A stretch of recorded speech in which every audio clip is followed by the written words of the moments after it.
স্বামী তার স্ত্রীকে বিছানায় ডাকলে স্ত্রী সাড়া না দিলে স্ত্রীর যে ক্ষতি হবেই, সহি বুখারী ও সহি মুসলিমের হাদিসে কঠোর হুঁশিয়ারি উচ্চারণ করা হয়েছে।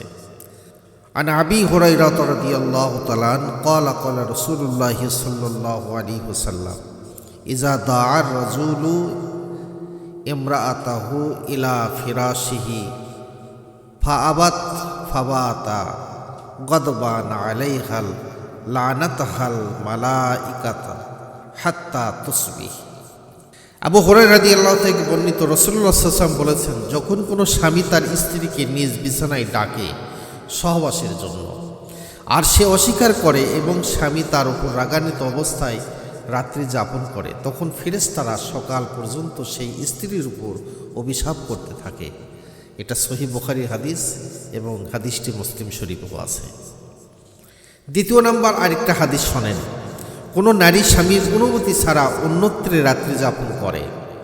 চাকরি কর্মক্ষেত্রে বর্তমানে তো আপনার খুব চলতেছেন নারী পুরুষ সমান অধিকার, এজন্যই স্ত্রী আপনার বিভিন্ন জায়গায় কাজের অজুহাতে বান্দরবন যায়, সুন্দরবন যায়, বিভিন্ন জায়গায় যায়।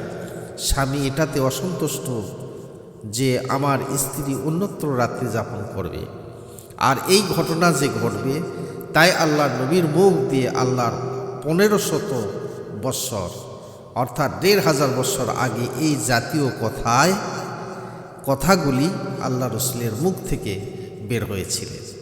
ইজা বাতাতিল মারআতু মুহাজিরাতান ফিরাশা জাওজিহা লা'নাতাহাল মালাইকাতু হাত্তা তারজি। এই হাদিসের বর্ণনাকারী আবু হুরায়রা রাদিয়াল্লাহু তাআলা তিনি বলেন, রাসূল আকরাম সাল্লাল্লাহু আলাইহি সাল্লাম বলেন, কোনো স্ত্রী যদি স্বামীর বিছানা ছাড়া অন্যত্র রাত্রি যাপন করে এতে স্বামী অসন্তুষ্ট। স্বামী এটি চায় না। স্ত্রী যতদিন স্বামীর কাছে না আসবে ততদিন পর্যন্ত ফেরেশতারা তাকে অভিশাপ দিতে থাকবে।